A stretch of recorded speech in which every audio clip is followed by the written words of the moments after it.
আসসালামু আলাইকুম, কেমন আছেন সবাই? আমি আলহামদুলিল্লাহ। সাকিব ভাইয়ের ওয়াল থেকে একটা পোস্ট দেখলাম। আর বিখ্যাত পরিচালকরা আমি দেখি না অনেকদিন। আপনি কেন দেখি না জানেন? বিখ্যাত পরিচালকের কোনো কিছু আমার এখন ভাল লাগে না, মজা লাগে না। আপনার সাথে একটা খারাপ কাজ করলে আপনারও মজা লাগতো না। এখন বলবেন ভাই আপনারে কষ্ট দিছে এই জন্য। হ্যাঁ, সিরিয়াসলি আমার কষ্ট দিছে এই জন্য। আমার ওনারে ভাল লাগে না। তো উনারে আসলে ফলো করি না। সাকিব ভাই সাকিব ভাইয়ের ওয়ালে দিছে যে তাণ্ডব আসতেছে। এই জানুয়ারি, ফেব্রুয়ারি, মার্চ, এপ্রিল, মে, জুন, জুলাই, আগস্টে আসতেছে। অর্থাৎ অলরেডি চলে আসছে কিনা আমি জানি না, মানে কন্টেন্টটা কখন যাবে জানি না। তো তাণ্ডব আসলে এত তাড়াতাড়ি ওটিটিতে চলে আসলো। দেখেন, কিছু কিছু সত্যি কথা সাকিব ভাইয়ের কেরিয়ারের জন্য বেস্ট। তো সেই সত্যি কথার ভিতরে একটা হলো, ইতিহাসে প্রথমবারের মতন একটা সিনেমা সিঙ্গেল স্ক্রিনে, সিনেপ্লেক্সের কথা বাদ দেন, সিনেপ্লেক্সে আমরা প্রিয়তমা থেকে স্টার্ট করছি ভালোভাবে, মানতে হবে। All credit goes to Shakib ভাই অ্যান্ড হিমেল আশরাফ অ্যান্ড গল্প, যে গল্পটা লিখছেন। তো আমার কথা হলো যে এই প্রিয়তমা থেকে কিন্তু সাকিব ভাইয়ের সিনেপ্লেক্সে একটা ভালো যাত্রা শুরু হইল। হ্যাঁ, এর আগে আসছে কিন্তু বিচ্ছিন্ন বিক্ষিপ্তভাবে আসছে, ওইভাবে না। বলতে আমার লিডার আমি বাংলাদেশ বা আরও কিছু কিছু সিনেমা আসছে, চলছে সিনেপ্লেক্সে, বাট ওইভাবে না, বিক্ষিপ্তভাবে চলছে।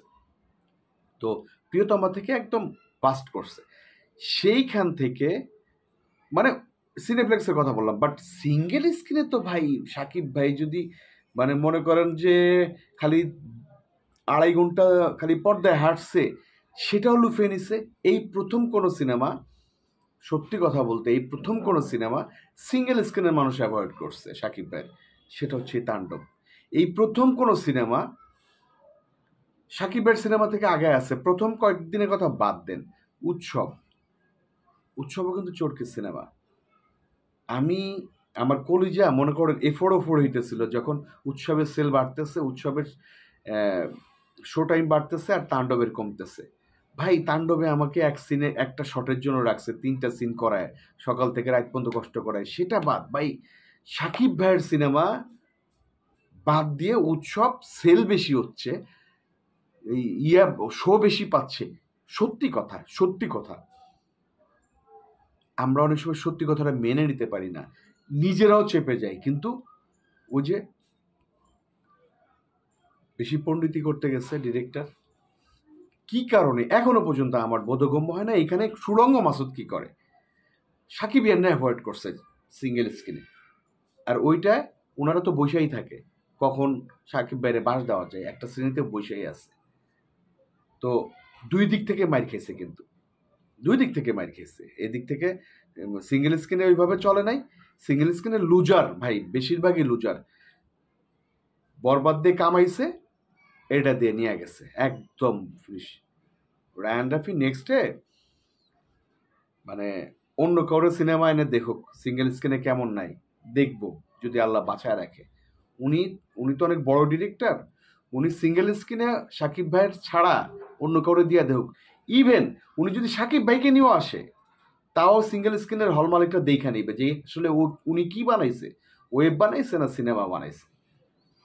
কষ্ট লাগে ভাই, বুঝছেন, কষ্ট লাগে।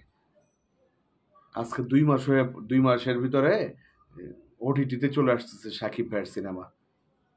ভাবা যায় ওটিটিতে সেল বেশি হবে না। বলতেছেন নেগেটিভ কথা বলতেছি, বাস্তব কথা বলতেছি ভাই। ওটিটিতে এইভাবে সেল হবে না। কেন হবে না? এটা তো মানে এইটারে ভাই পাইরেসি বলা যায় না। টুডে টুমরো আল্লাহ যদি বাঁচায় রাখে, বাংলাদেশের মানুষ জানতে পারবে এই সিনেমাটা কে সেল করছে, কে সেল করছে। একদম সিনেমা, এই যে মনে করেন একটা একটা এটা নোকিয়া সিনেমা, এগুলা ডুপ্লিকেট পাওয়া যায়। এটা এটা অবশ্য দামি, 8,000 না কত দাম। তো আমার কথা হলো যে ডুপ্লিকেটের কথা আর আসল কথা আসলো, কারণ ডুপ্লিকেট মনে করেন 1,500 2,000 টাকা পাওয়া যায়, ওইটা হলো পাইরেসি বলে। আর এটা অরিজিনাল মনে করেন একটু বেশি দাম, এইটা এইখান থেকে আপনার হাতে দিলাম, টাকার বিনিময়ে দিলাম। আর পাইরেসি হলে তো জিজ্জির বা চুরি করে নেওয়া দেখাই যেত।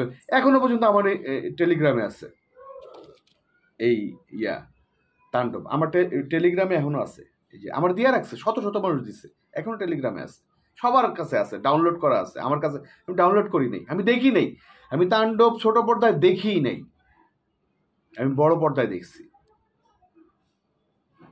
কেন? এটা আমার প্রতিবাদ ছিল। কিন্তু আমার কথা হলো তাণ্ডব পাইরেসি হয় নাই ভাই, তাণ্ডব টাকা খায়, টাকার কাছে বেচে দিছে। কয় কোটি টাকা বিক্রি করছে, কে বিক্রি করছে এটা আমি জানি না, আল্লাহ জানে, হয়তো সাকিব ভাই জানে, অন্য অন্য দুই একজনও জানতে পারে। তবে আস্তে আস্তে মুখোশ খুলে যাবে।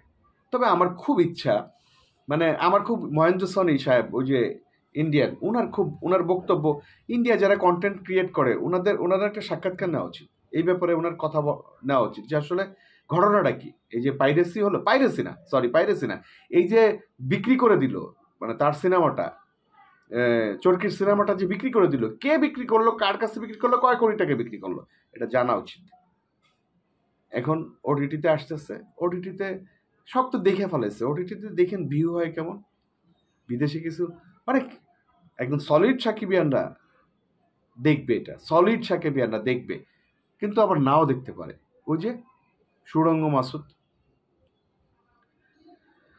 ওফ, আসলে কি বলবো, মানে মানুষ, আপনারা তো বলেন যে ভাই মানে নেগেটিভ কথা বলা যাবে না, নেগেটিভ চলে আসে। সাকিব ভাইয়ের অনিচ্ছায় এখানে অনেক কিছু হয়েছে এবং সামনে আরো অনেক কিছু হবে। আর সাকিব ভাইয়ের অনিচ্ছায়, খালি আমি এটুকু বললাম, সাকিব ভাইয়ের অনিচ্ছায় এখানে অনেক কিছু হয়েছে। কি কারণে সাকিব ভাইয়ের সিনেমায় যেখানে একাই টাইনে নিয়ে যায়, সেখানে 3-4 জন ঢুকায়ও টানলো না কেন? কারণ সাকিব ভাইয়ের অ্যাভয়েড করছে, টাকার বিনিময়ে সেল দিয়ে দিছে। এটা চরকির ধরা উচিত, মহেন্দ্র সোনির ধরা উচিত যে কারা এটা এই কুকামটা করছে। তবে টুডে টুমোরে বের হয়ে যাবে, ওটিটিতে আসছে, দেখার বিষয়। বাট আমি হ্যাপি না। সাকিব ভাইয়ের সিনেমা বছরের পরে বছর চলার পরে ওটিটিতে আসা উচিত, এই 2 মাস পরে না। এটা আমাদের ব্যর্থতা, বা সাকিব ভাইয়ের ক্যারিয়ারের জন্য হুমকি স্বরূপ। আশা করি পরবর্তীতে আর হবে না ইনশাল্লাহ। ধন্যবাদ, আসসালামু আলাইকুম।